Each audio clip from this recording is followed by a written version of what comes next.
Nous sommes des élèves du collège Évariste Gallois de Montauban de Bretagne et nous avons réalisé ce travail en collaboration avec des élèves écossais de l'école secondaire de Saint-Roch à Glasgow.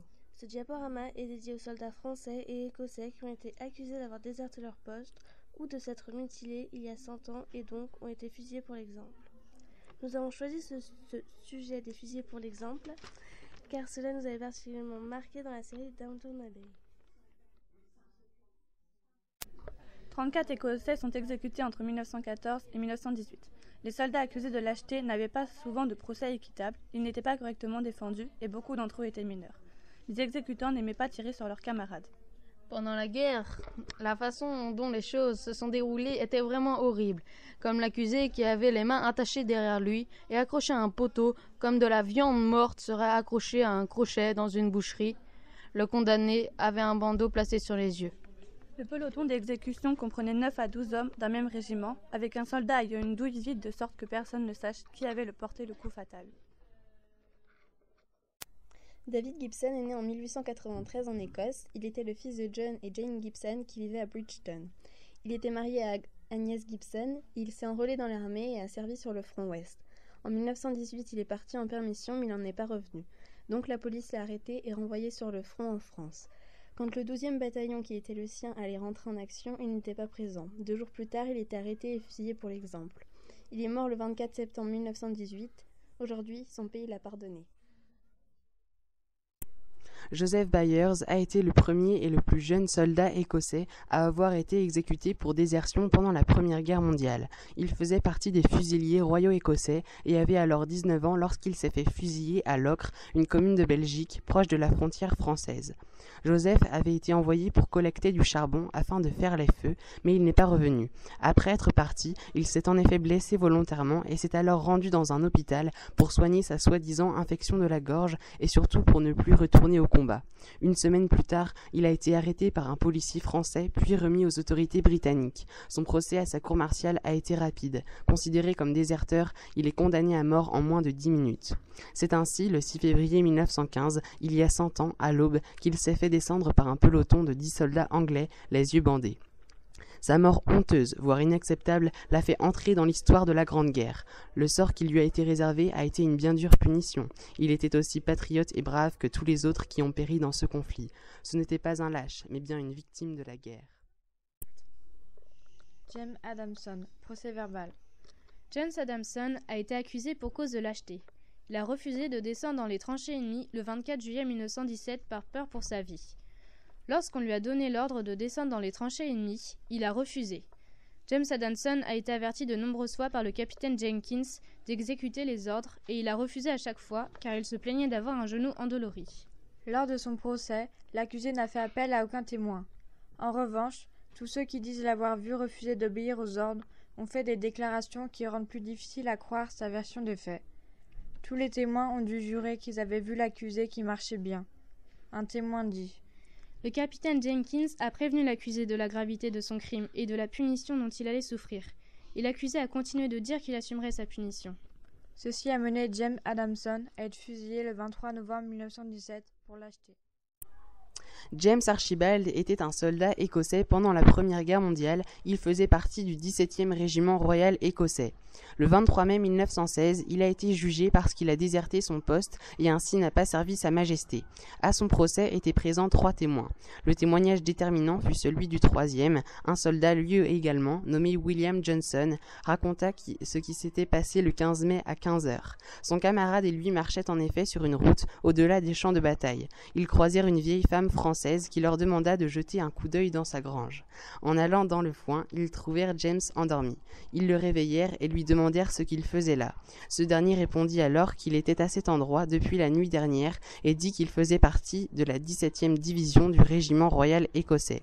William Johnson décida ainsi de le faire arrêter car il s'absenta du front sans permission.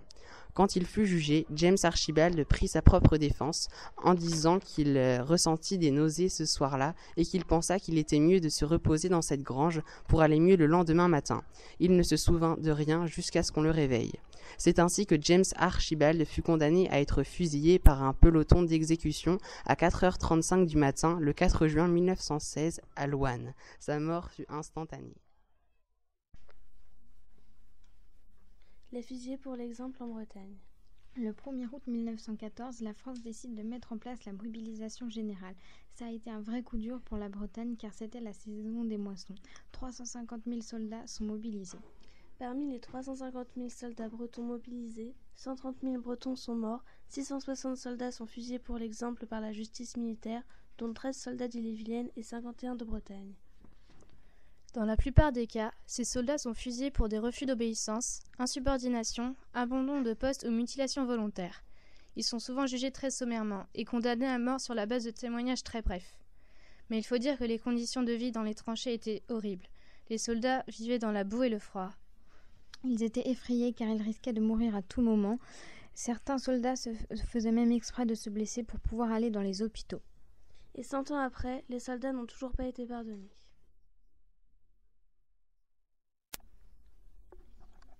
Louis-François-Marie Ruelleux est né à Saint-Maur-le-Grand, en Ille-et-Vilaine, en Bretagne, le 15 mars 1892. Charron de métier, il habitait à Ivry-sur-Seine dans le Val-de-Marne. Il était célibataire, il avait les cheveux châtain foncé, les yeux bleu foncé, un nez rectiligne, un visage ovale, et il mesurait 1,56 m. C'était un simple soldat du 19e bataillon de chasseurs à pied. Il participa au premier combat contre l'Allemagne lors de la bataille des frontières. Son matricule de recrutement était le 5457. Le médecin-chef Alexis Buis le suspectait de mutilation volontaire à cause d'une balle qu'il se serait volontairement tirée dans la paume de la main gauche. À cause de cette hypothèse, Louis Ruelleux est interrogé et nie catégoriquement les faits. En effet, suite à la mort d'un camarade, il récupère le fusil de celui-ci par le canon, le coup part et se blesse ainsi. Il dit « Mais ne croyez pas que je l'ai fait exprès. Je ne suis pas un lâche, je suis un Français qui ne demande qu'à retourner au feu. » Mais Louis Ruelleux est déféré le 17 octobre 1914 devant le conseil ordinaire du quartier général de la 5e armée. Reconnu coupable à l'unanimité, il est donc condamné à mort et se fera exécuter le 19 octobre 1914 au champ de tir de la garnison à Chalon-sur-Marne dans la Marne. Le nom de Louis-François-Marie Ruelleux figure aujourd'hui sur le monument aux morts d'Ivry-sur-Seine et sur le tableau des morts au champ d'honneur placé dans l'hôtel de ville. On va vous présenter l'histoire de Louis-Marie Bellamy qui est né le 10 février 1894 à Guipry en Ille-et-Vilaine en Bretagne. C'est un soldat de la Première Guerre mondiale qui aurait abandonné son poste après mutilation volontaire, sûrement à cause de la peur d'aller au combat, peur de ne plus jamais revoir ses proches. Il mesurait 1,65 m, il avait les cheveux châtains, avait les yeux gris et le visage ovale. Il était célibataire, mais pourtant cela n'empêche que cet homme comptait pour quelqu'un. C'était un cultivateur, sûrement un métier transmis de père en fils. Il était au 47e régiment d'infanterie. Le 22 janvier 1915, il aurait abandonné son poste après mutilation volontaire. Le tribunal décida de l'exécuter le 16 mars 1915 à Sainte-Catherine, au Nord-Pas-de-Calais, suite à un vote à l'unanimité. Il avait 21 ans.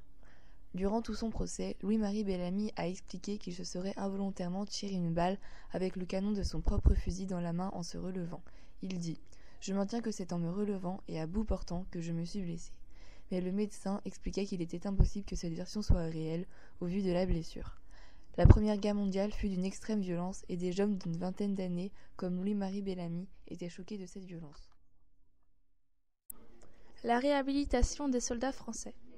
Pendant la Première Guerre mondiale, 650 soldats ont été fusillés pour l'exemple. Seulement 40 soldats ont été réhabilités sur les monuments aux morts de leur commune ou sur des monuments spéciaux. Pour les réhabiliter, leurs familles ont dû se battre avec l'aide d'associations d'anciens combattants. 75% des Français seraient favorables à la réhabilitation des soldats français fusillés pour l'exemple. En 2011, des sénateurs communistes ont proposé une loi dont voici le texte. Les fusillés pour l'exemple de la Première Guerre mondiale font l'objet d'une réhabilitation générale et collective et en conséquence, la nation exprime officiellement sa demande de pardon à leurs familles et à la population du pays tout entier. Leurs noms sont portés sur les monuments aux morts de la guerre de 14-18 et la mention « Mort pour la France » leur est accordée. Mais la proposition de loi a été rejetée. En 2014, un nouveau texte de loi a été proposé, mais il a été à nouveau rejeté. Nous pensons personnellement que les soldats fusillés pour l'exemple devraient être réhabilités. Des monuments spéciaux devraient être érigés pour honorer leur mémoire. En effet, les autorités les ont utilisés comme exemple afin de dissuader les autres soldats de se mutiler et de déserter. Mais on peut comprendre la peur de ces hommes face à l'ultra-violence des combats et leur envie d'échapper à cette guerre. 306 soldats britanniques ont été fusillés pour l'exemple à cause de délits militaires pendant la Première Guerre mondiale. Et c'est 90 ans plus tard en 2006 que le gouvernement a formellement pardonné tous les soldats britanniques fusillés pour des délits militaires, lâcheté, désertion de son poste ou révolte. Pourtant, il existait déjà un mémorial qui rendait hommage aux soldats britanniques fusillés pour l'exemple. Il s'agit du Shoot Art Down Memorial. Ce monument a été inauguré dans l'Arboretum près d'Alre West dans le Staffordshire en Grande-Bretagne le 21 juin 2001. Il y a 306 poteaux en bois qui portent les noms des exécutés et la sculpture de Andy de Comines au premier plan. 90 ans après la mort de ces soldats fusillés pour l'exemple, les familles et les descendants gardent toujours un sentiment de colère et d'injustice. Harry Farr a été tué pour lâcheté en 1916 à l'âge de 25 ans. Sa famille a dit qu'ils ont été anéantis par le fait qu'il n'ait pas été pardonné. Ils ont même fait campagne pendant des années pour qu'il soit pardonné, soutenant qu'il souffrait de psychose traumatique et ne devrait pas avoir été renvoyé dans les tranchées. Et, il ne faut pas l'oublier, que c'est grâce à cette famille que le pardon pour les soldats britanniques a été accordé.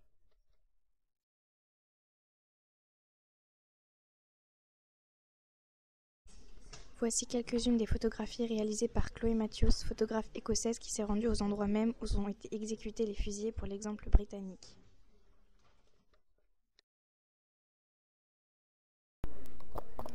Boulot Eugène, Brigand Pierre, Auger Marie-Ange, Laurent François, Ruelleux Louis, Lescope Élie, Géanet Joseph, Bindal Amand, Lecomte Jean, O Alexis, Kamenen Henri, Goanache Yves, Thomas François, Bellamy Louis, Lechat Lucien, Rio Joseph, Panverne François, Lebihan Pierre, Biwis François, Jourdan Armand, Rodet Pierre, Roland François, Quellen Alfred, Renier Pierre-Marie, Graine Henri, Navet Noé Edmond, Bernard Toussaint, Denès François, Carmet Victor, Leparc Joseph, Terrain Jean-Marie, Albo Eugène,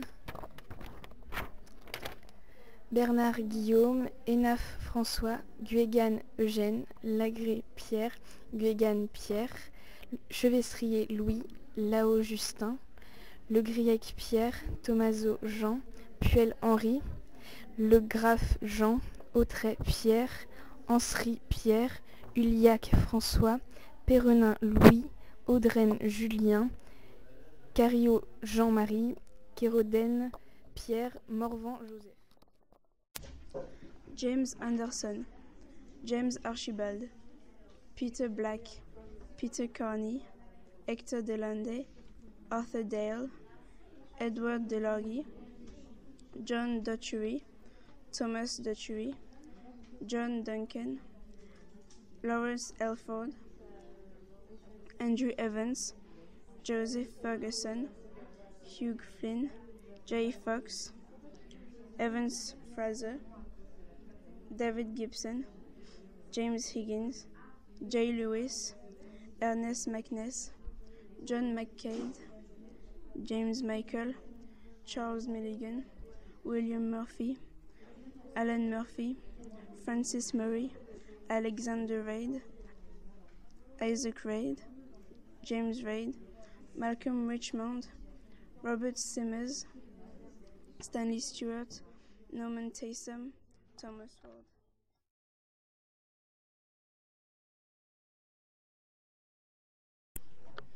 Réalisé par tous les élèves de la section européenne du collège Évariste Gallois de Montauban de Bretagne et leurs professeurs Madame Sauveur et Madame Esnault.